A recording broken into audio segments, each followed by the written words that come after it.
नमस्ते, मेरा नाम डॉक्टर सुनील मोरेकर और रहेजा हॉस्पिटल माहिम मुंबई, यहाँ पर मैं नेत्र शल्य चिकित्सक करके काम करता हूँ।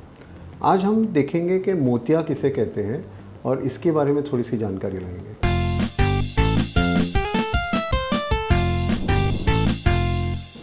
आप अपनी आँख ऐसे होती है तो आँखों का ये हिस्सा सामने दिखता है, ये सामने पुतली होती है, उसके पीछे शटर होता है ऐसे। जब लाइट कम हो जाती है तो शटर बड़ा होता है, लाइट ज़्यादा हो जाती है तो शटर छोटा हो जाता है। इसके पीछे लेंस होता है, जैसे कैमरा में कोई भी लेंस होती है वैसे। जब ये लेंस सफ़ेद हो जाती है, अगर मैं गाड़ी से निकला और किया ये लेंस सफ़ेद हो गई, इसे हम मोतिया कहते हैं। ये सफ़ेद किस कारण से होती है उसे जानना ज़रूरी होता है, क्योंकि आप जब नेत्र शल्य चिकित्सक जब ऑपरेशन करता है तब उस चीज़ को जानना ज़रूरी है कि ये मोतीबिंदु किस वजह से हो गया, जिस वजह से हुआ है उस वजह को भी रोकना है और इस मोतिये को निकाल के, आपकी लेंस निकाल के दूसरी लेंस अंदर डालते हैं, आर्टिफिशियल लेंस अंदर डालते हैं, जिसे आप देख सकते हैं। तो ये जो मोतिया होता है सबसे ज़्यादा इस वजह से होता है क्योंकि आपकी उम्र हो चुकी है। तो उम्र होने से जैसे बाल सफ़ेद हो जाता है वैसे अंदर की लेंस सफ़ेद हो जाती है और इसके अंदर पानी जम जाता है, जैसे करके ये जम गया। तो एक होता है मोतिया जो उम्र के हिसाब से होता है, दूसरा होता है मोतिया मार लगने की वजह से हो गया। जैसे मुझे अगर चोट लग गई तो मेरा लेंस क्रैक हो गया। यहाँ पे ऐसे क्रैक नहीं होता, जो आदमी की लेंस होती है उसमें पानी जम जाता है और उसको हम लोग रोसेट कैटरेक्ट, माने फूल के जैसा दिखता है वो मोतिया। तीसरा होता है शुगर के हिसाब से, अगर आपका शुगर ज़्यादा बढ़ गया, थोड़ी सी शुगर अंदर चली गई लेंस के अंदर, और ज़िंदा लेंस है, और शुगर अंदर चली गई तो पानी खींच लेगा अंदर, तो पानी खींच लेगा तो ऐसे लगेगा जैसे बर्फ़ जमी हुई है। इसे हम लोग स्नोफ्लेक कैटरेक्ट बोलते हैं। तो ये स्नोफ्लेक कैटरेक्ट डायबिटिक कैटरेक्ट होता है। तो ये डायबिटीज़ की वजह से, तो इसके लिए आपको दूसरी चीज़ें डायबिटीज़ के बारे में भी सोचना ज़रूरी है। तीसरा होता है जब भी सनफ्लावर कैटरेक्ट कहते हैं, तो लिवर की कोई बीमारी होती है उसकी वजह से होता है। तो बहुत सारे तरीके से, रेडिएशन से कैटरेक्ट होता है, जब कोई एक्सरे डिपार्टमेंट में बहुत दिनों से काम कर रहा है या फिर कोई रेडिएशन साइट पे है आदमी, तो उसकी वजह से जो कैटरेक्ट होता है इसको रेडिएशन कैटरेक्ट कहते हैं। तो जो ये कैटरेक्ट होते हैं उसके वजह से आपको तकलीफ़ क्या होती है, जैसे मेरा अगर लेंस सफ़ेद हो गया है तो मुझे सब कुछ धुआं धुआं दिखेगा, ऐसे दिखेगा जैसे मैं बादलों में से देख रहा हूँ। तो ऐसा अगर आपको तकलीफ़ हो रहा है तो ये मोतिये की वजह से। अगर कोई काला बिंदु घूम रहा है इधर उधर, कोई काली चीज़ घूम रही है मच्छर के जैसा, तो ये शायद मोती बिंदु की वजह से नहीं है। या बिजली जैसे चमक रही है, या फिर आपको कोई एक नाक का हिस्सा टेढ़ा मेढ़ा दिख रहा है, तो ये सारी चीज़ें मोतिये की वजह से नहीं, उसका दूसरा कारण होता है। मोतिये की वजह से आपकी नज़र की जो तकलीफ़ होती है वो आप नज़दीक का नहीं देख पाते, कभी कभी लंबा का नहीं देख पाते, चश्मा लगा रहे हैं उसके बाद भी आपकी नज़र ठीक नहीं हो रही है, चश्मा आपको बार बार बदली करना पड़ रहा है और उसके बावजूद आप नहीं देख पा रहे, तो ये उसका मतलब है कि आप मोतिये के बारे में सोचना चाहिए।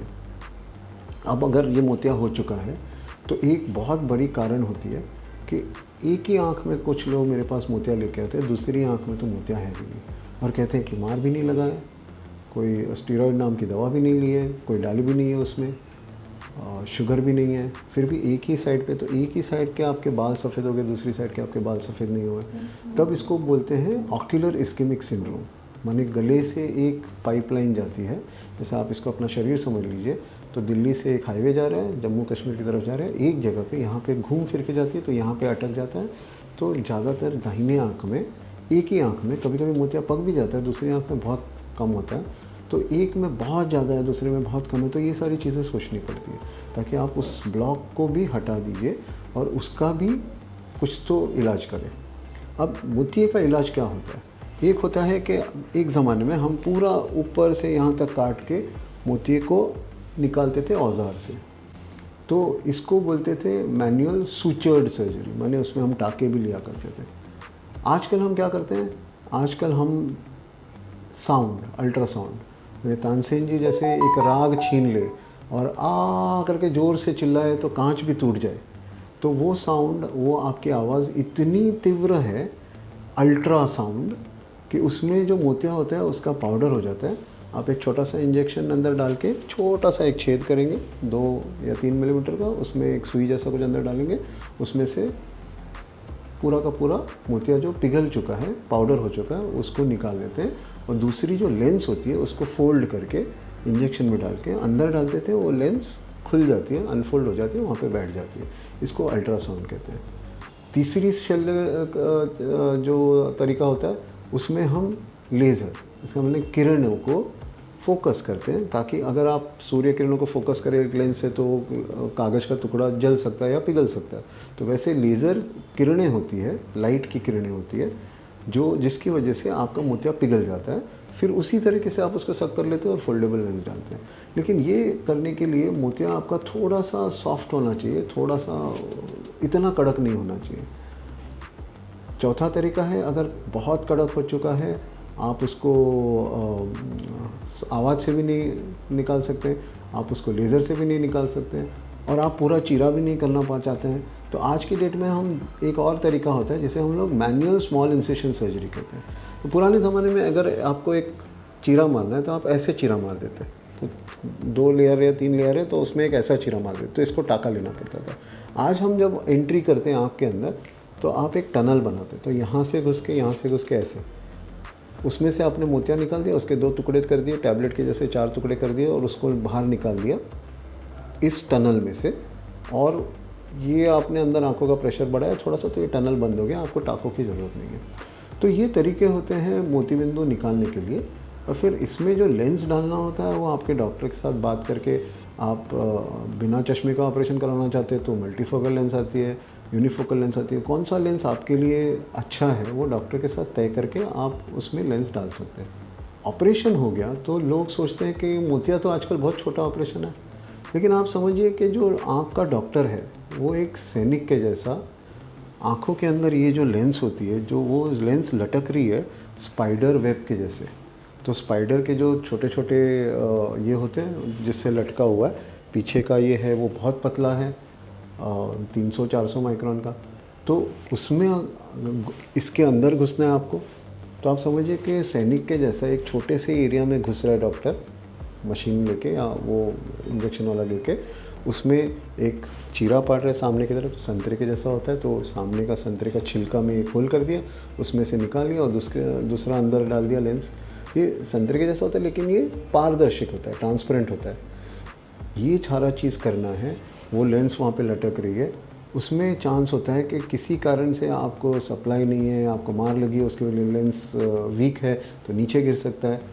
आपको ऊपर जो कॉर्निया है, ऊपर की तरफ कॉर्निया है, आप लेंस को ऑपरेशन कर रहे हो तो ऊपर को टच नहीं करना है। तो ये एक बहुत छोटे से स्पेस में जाके डॉक्टर अंदर ऊपर भी टच नहीं करना है, नीचे भी वज़न नहीं डालना है, लेंस नीचे गिर ना जाए, लटक रहा है, छोटा सा छेद करके उसमें से निकाल के दूसरा। तो ये छोटा ऑपरेशन नहीं है, ये काफ़ी कॉम्प्लिकेटेड ऑपरेशन है और इसके लिए आपकी मदद बहुत ज़रूरी होती है। दूसरा है कि अगर आपने बहुत छोटा छेद करके भी ऑपरेशन किया है तो आपके लिए ज़रूरी है कि इन्फेक्शन नहीं होना चाहिए। तो अगर मैंने हाथ यहाँ पे रखा है, मैंने सारा मिट्टी या बैक्टीरिया या जंतु मेरे हाथ में आ गया और फिर मैंने अगर आँख पे लगा दिया तो मेरी आँखों में जैसे आँख आती है और कंजंक्टिविटिस होता है, वैसे ही ऑपरेशन के बाद मेरी आँखों में इन्फेक्शन भी हो सकता है।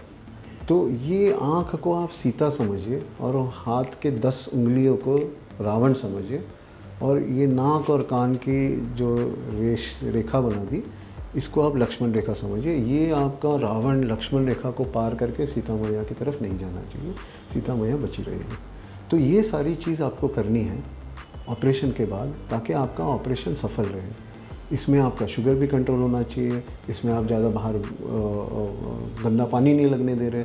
ये सारी चीज़ें अगर आप ध्यान में रखें तो आपका मोतिया ऑपरेशन सेफ़ हो जाता है। लेकिन फिर भी छोटा मोटा ऑपरेशन नहीं है, काफ़ी बड़ा ऑपरेशन होता है, काफ़ी छोटी जगह में किया जाता है, बहुत सारा इसके लिए तैयारी करना पड़ता है और बहुत सारे मशीन भी लगते हैं। तो इसे छोटा ऑपरेशन नहीं समझिए, लेकिन इससे डरिए भी नहीं, करवा लीजिए और अपना साथ दीजिए डॉक्टर को। ऑपरेशन बहुत बढ़िया हो जाता है, नज़र और रोशनी वापस आ जाती है।